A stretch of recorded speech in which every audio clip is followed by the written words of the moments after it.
up your YouTube, search for Stukeley Meadows, watch on your big screen. Or another device if you're at home. Get yourself comfy, this could take a while. What a happy scene. Something new every day for your long-term memory. This is so exciting, it is nearly time for a Stukeley assembly.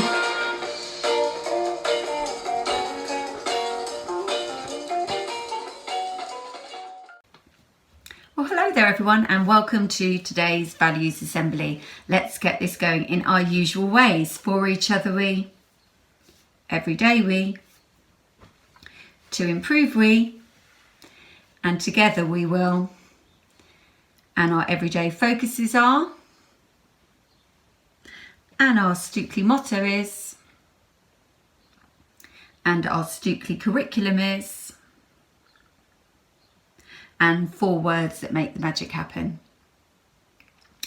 Brilliant. Well, here we are, last assembly. Cast your mind back to last week, and in fact to the last few weeks. I'm sure it won't have escaped your notice, but we have been looking at all of our school values and revisiting them in the last few weeks. And of course, not forgetting work hard, be kind, that kind of underpins all of them.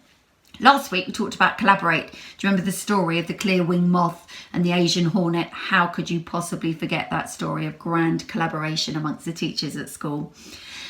This week, of course, must be compete, as it's the final one of our revisit on our school values. Now, what a week to be considering the idea of competing and competition. Now, I am not the most sporty of people, truth be told, but even I spent a good deal of Saturday watching sport. First, I was watching Emma Raducanu win the tennis in Wimbledon, just 18 years of age, amazing. And then I watched England play football against the Ukraine on Saturday evening, although if I'm honest, I was watching a little bit of Legally Blonde with my daughter as well, so I was flicking back and forth. Couldn't believe it when I saw the final score, 4-0. I thought I must be seeing things. And then tomorrow, of course, is the semi-final between England and Denmark. Even more competing to watch on the television. Not to mention the upcoming Olympics later on this month or in the next few weeks, where all those super athletes from across the world are competing to break records and win medals. Now, you know me well enough, children, to know that all these goings on will have had me thinking and reflecting. But I wonder if it gets you thinking at all. I'd like you just to take a minute or two with your teachers to pause me now and just have a talk. When you hear about teams and individuals winning in these competitions, such as the Euros and Wimbledon's tennis or the Olympics even, looking forward, what do you think about? How does that inspire you? Does it inspire you? Does it impress you at all? So pause and chat now. Now, obviously, I don't know what you've all been saying, but I hope it has generated some excitement and maybe even some aspiration. But aspiring to what, I wonder?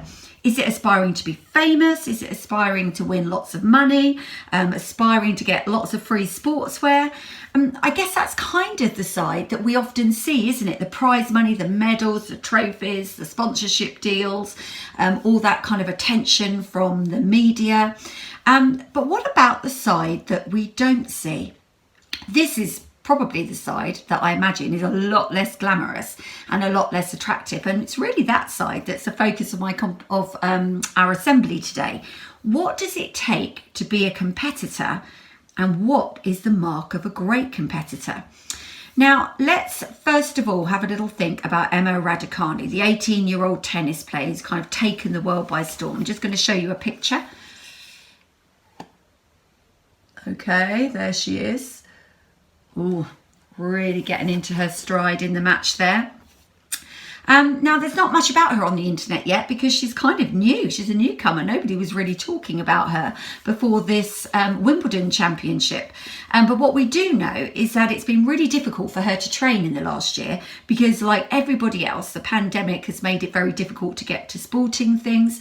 So she was seen playing tennis on the street where she lived with her dad. That was kind of part of her training regime, and during kind of lockdowns and the difficult times that everybody's been going through. Also, she's been at school, so she's been having to study hard for her exams. And when she was asked, though, about following the success on Saturday, they were asked, what's your inspiration? How have you kind of got to where you've got to as a competitor? She said, my mum's side of the family, when I go over to China, they're so mentally resilient. It's like nothing can get them down. And I would say I take a big part of my inspiration from her, from my mum. My mum has worked very hard. So the key thing in that statement there, isn't it, is that bit about her mum working hard, and that inspires her to work hard, which doesn't really sound very glamorous or very exciting at all. The other thing she said is about being mentally resilient, not giving up, not stopping trying, even if things are really tricky, or it doesn't look like you're even going to be successful or even win, just keeping on going. Now that can be really tough. So that is what inspires Emma Raducanu, and maybe we can learn something from that too. So let's look at another example of a competitor. Here is somebody I'm sure you're all going to recognise in mid-training, this picture. Can you see? Yeah, there he is, Harry Kane. So I'm sure you all recognise him. Now, here is what one of his teammates said about him. So I'm just going to actually read that. One of his teammates said,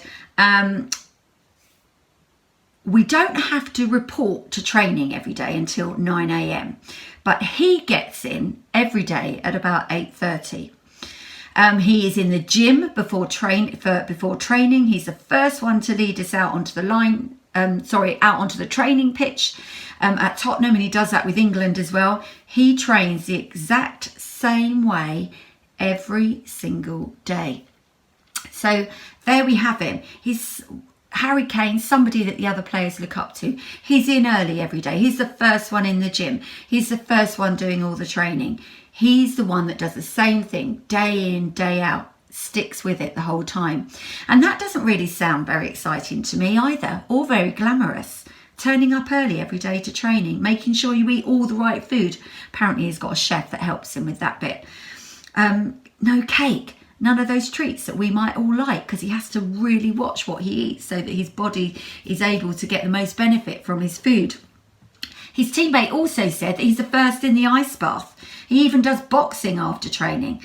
So all of those things that he does behind the scenes, the stuff that we don't see, is perhaps what helps him be so successful. Now, his teammate also said that the thing that we might not notice is that he's really unselfish. He said that Harry Kane's really unselfish on the pitch, and that if you're feeling down and disheartened and discouraged because things aren't going very well, everyone always looks to him, and he'll always kind of just keep everyone going and encourages everybody. So he's an encourager. He remains positive even when things don't look great, and he does that so that he can lift everybody else and bring them with him. The thing is that being a competitor, it's not all just about the competitions themselves. It's all the background work that has to go on day in, day out, isn't it? The unglamorous stuff like the healthy eating, the ice baths, the training, the discipline. That's actually probably where the magic really happens, because without that, there's no chance of success and there's no chance of a win. So here we are back at school. What does that have to do with all of us? We know that compete is one of our values as a school, but what does that actually look like for you or for me even? Now, I want us just to pause for a minute or two with our teachers, just to think, what can we learn? What can we take from what we've heard from Emma Raducanu and from Harry Kane, and just thinking about all the wins and successes that there have been at the moment? What can we actually learn? So pause me now and have a little think and a chat.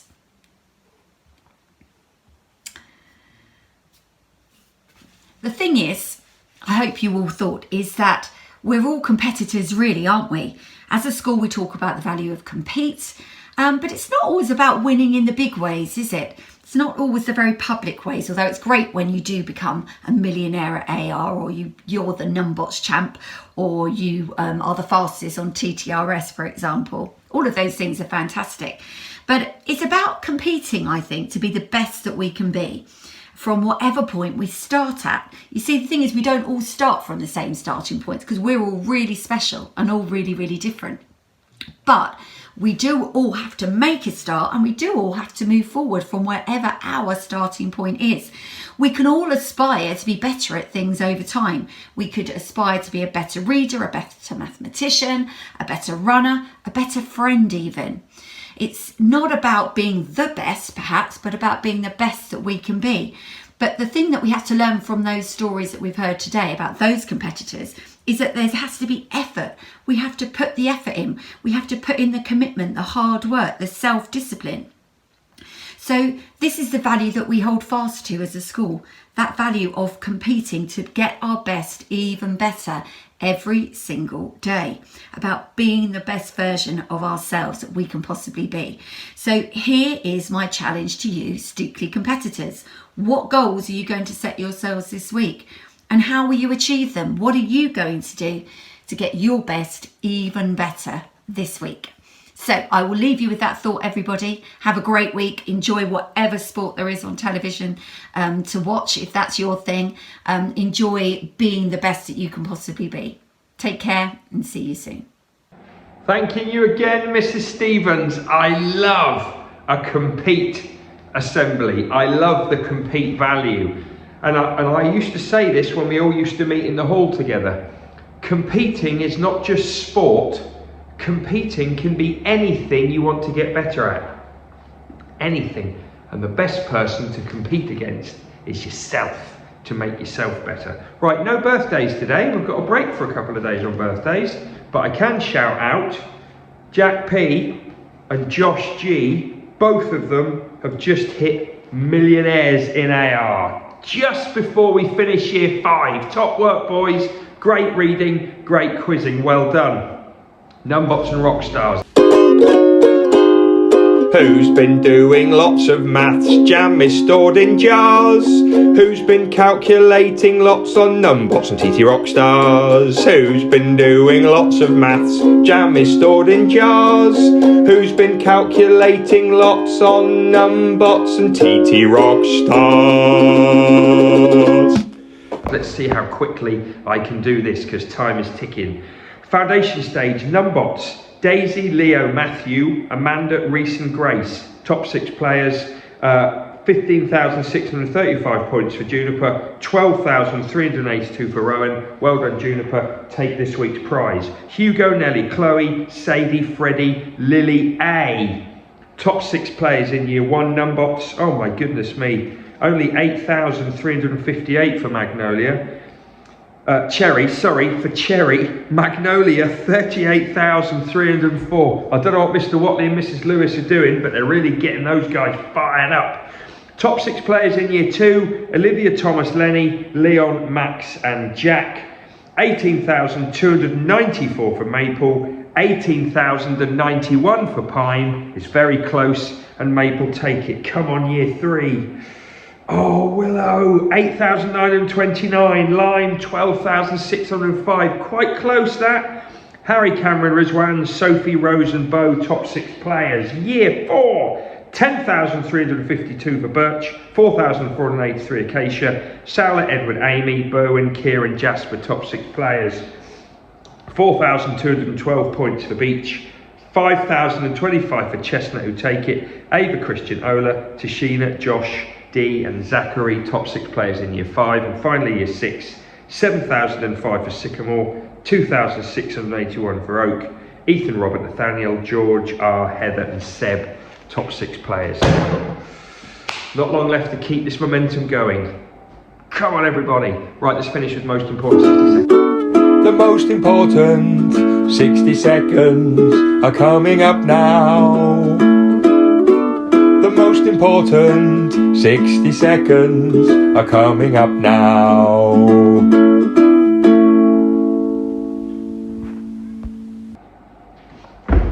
Yesterday, most of your behaviour was excellent.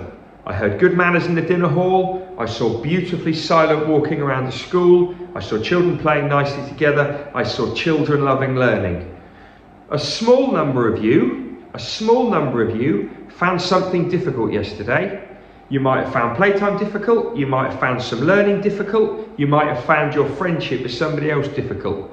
And some of you forgot to talk to an adult before you got cross. Some of you forgot to talk to an adult before you got wound up, or before you did something you shouldn't maybe have done. Wasn't one child in the school, it was quite a few children, maybe 5 or 6 children, did something, made the wrong choice. This is a reminder.